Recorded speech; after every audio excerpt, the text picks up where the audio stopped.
Salut, c'est Raphaël, merci d'avoir cliqué sur cette vidéo et aujourd'hui on va parler du cheat meal. Alors pas le cheat meal du point de vue fitness en mode comment bien gérer son cheat meal pour pas faire exploser son déficit calorique et avoir une diète parfaite, mais plutôt de l'œil des troubles du comportement alimentaire avec la vision des TCA.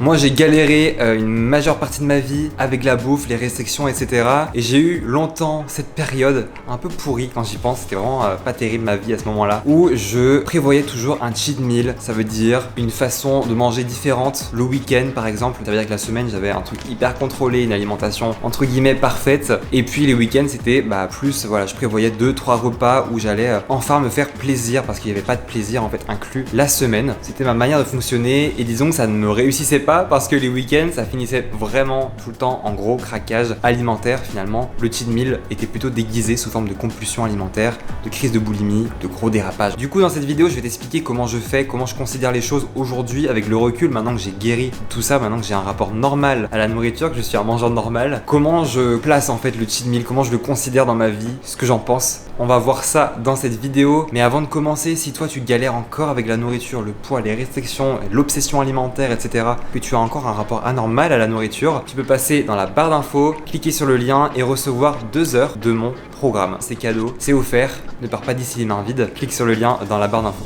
Alors concernant le cheat meal, certains coachs en alimentation vont dire écoute, si tu veux plus avoir de craquage alimentaire, il faut que tu te fasses un cheat meal tous les jours. Tous les jours est un cheat meal, comme ça, plus de crise de boulimie, plus de compulsion, et voilà, tu fais la paix avec la nourriture. Moi je ne pense pas que ça soit la bonne manière de faire vraiment la paix avec la nourriture. Je pense plutôt qu'il s'agit de remettre le plaisir à sa juste place dans notre vie. Remettre le plaisir à sa juste place dans notre alimentation. Si justement c'est pas en mettant le plaisir à chaque repas, chaque jour, et écouter toutes nos envies les plus folles qui vont faire qu'on n'aura plus de compulsion ou qu'on va faire la paix avec la nourriture.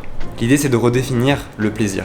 Parce que si tu mets trop de plaisir et que tu penses trop en mode plaisir, écouter toutes mes envies, tu vas alimenter un circuit du plaisir, le circuit de la récompense. Et donc tu resteras un petit peu esclave de la nourriture. La nourriture aura toujours un certain pouvoir sur toi, ça sera pas confortable. Personnellement, comment je fais ? En fait, le cheat meal, j'en fais pas. C'est un truc que j'ai pas fait depuis, peut-être 4-5 ans. Je connais plus, je ne sais pas ce que c'est. Pourquoi ? Parce que tout au long de la semaine, déjà, j'ai envie de dire, à chaque jour qui passe, je suis suffisamment nourri. Je comble mes besoins humains, je comble mes besoins cellulaires, je comble mes besoins physiologiques, les besoins de mon corps. Je mange assez de fruits, assez de féculents, assez de vraie nourriture. Donc il n'y a pas de privation calorique ou alimentaire en fait. Mon cerveau a bien compris que je suis 100% autorisé à manger. Ce qui fait que par exemple quand il arrive le week-end ou des événements sociaux ou je sais pas des sorties etc.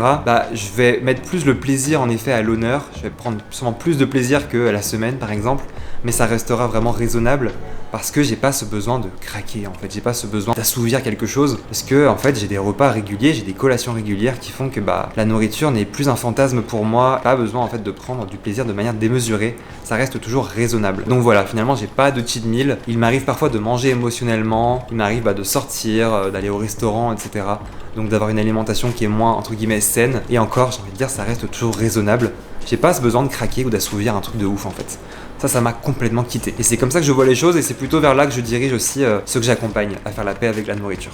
Donc si tu penses toujours à ton cheat meal ou des choses comme ça, à le fait de craquer ou de te faire plaisir à tout prix les week-ends, si tu penses le mardi à la recette que tu vas faire le week-end, pose-toi la question en fait, pourquoi tu as cette obsession alimentaire ? Pourquoi ça passe dans tes pensées ? Pourquoi tu penses comme ça ? C'est sûrement parce qu'au préalable, t'es pas assez nourri ou tu n'es pas encore dans l'autorisation de manger. Ton cerveau perçoit trop de restrictions, donc forcément ça te retombe dessus et les week-ends, l'écart que tu t'autorises en fait se termine en compulsion incontrôlable. Pose-toi la question, pourquoi t'as vraiment besoin d'un cheat meal en fait ? Pourquoi ? Ça révèle quoi chez toi ? La vérité à ce sujet, c'est que on appelle ça un cheat meal et je trouve ça assez fou parce que cheat en anglais ça veut dire tromper, tricher. Or, si on mange en ayant la sensation de tricher, de tromper, de faire une erreur, de faire quelque chose de mal, de commettre un péché, ça notre cerveau l'entend. Notre cerveau a toujours de l'avance sur nous, notre cerveau le perçoit. Et donc, si on commet une erreur pour lui, si on ressent qu'on fait quelque chose de mal, le cerveau se dit mais c'est peut-être la dernière fois. Vu que c'est mal, vu que c'est une erreur, vu que c'est un péché, vu que c'est tricher, c'est peut-être la dernière fois. Donc autant en profiter une bonne dernière fois pour toutes, parce qu'après j'en aurai plus le droit. Ou du moins, à l'avenir ça va devenir rare. Et tout ce qui est rare pour le cerveau, c'est beaucoup plus attirant, beaucoup plus alléchant, beaucoup plus... vu que c'est la dernière fois, autant faire qui tout double quoi, et autant finir le paquet en fait.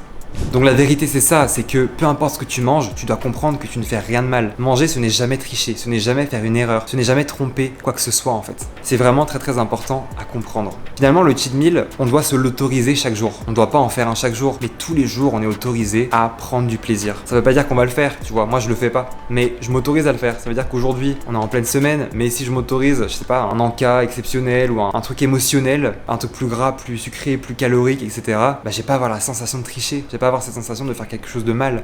Je me l'autorise en fait. C'est pour ça que dans ma vie, ça se produit aussi rarement et ça arrive autant rarement et que le cheat meal, c'est loin derrière moi parce que je m'autorise à le faire en fait. Et souvent, plus c'est autorisé, plus on peut remettre à demain et moins ça prend de place dans notre vie en fait. Donc voilà, retiens que s'autoriser à prendre du plaisir tous les jours ne veut pas dire qu'on va vraiment et forcément le faire. C'est une grande différence, c'est une grande nuance à comprendre entre les deux. Après, tout ça, c'est une philosophie que je partage beaucoup sur cette chaîne YouTube. Si tu n'es pas encore abonné, pense à t'abonner pour ne pas manquer les futures vidéos et les futures mises à jour. Beaucoup d'entre vous regardent les vidéos mais ne sont pas abonnés, donc abonnez-vous, ne manquez pas ce qui va venir, ça va beaucoup vous aider. Et c'est également ce que je partage sur Instagram. Sur Instagram, je partage beaucoup de cette philosophie, de cette vision qui en fait vous libère de la nourriture. Donc viens également me suivre sur Instagram si tu veux adhérer à une nouvelle façon de penser face à la nourriture pour enfin devenir un mangeur ou une mangeuse normale. La conclusion de cette vidéo, c'est que manger, ce n'est jamais tricher. Peu importe ce qu'on mange, c'est jamais une erreur, c'est jamais mal en fait. C'est peut-être plus ou moins nutritif en fonction d'un choix à un autre, plus ou moins sain, mais c'est jamais mal, c'est jamais interdit. C'est toujours autorisé. On ne trompe personne, on ne trompe rien, on ne triche pas et on ne fait pas d'erreur. Et je dirais aussi que la conclusion, c'est que c'est normal de prendre plus de plaisir les week-ends sans faire un cheat meal, mais c'est normal qu'on ait plus le temps par exemple. On a plus le temps de cuisiner, de faire un gâteau, de faire un tas de crêpes, le temps de sortir, le temps d'aller au restaurant. Donc c'est normal de mettre plus le plaisir à l'honneur les week-ends ou quelques occasions dans la semaine. Pas tous les jours, parce qu'on a moins le temps. Mais en tout cas, tous les jours, on est autorisé à prendre du plaisir. Tous les jours, on est autorisé à faire un cheat meal. C'est pas pour ça qu'on va le faire. Je te remercie d'avoir regardé cette vidéo jusqu'au bout. Pense à laisser un pouce bleu, ça fait toujours très plaisir pour dire que tu aimes cette vidéo, qu'elle t'a aidé. Et aussi passe dans les commentaires, laisse-moi un petit com pour que je vienne te lire, te répondre. Ça me fait toujours trop plaisir et ça aide cette chaîne à se développer. Je te dis à très bientôt dans une prochaine vidéo. Ciao.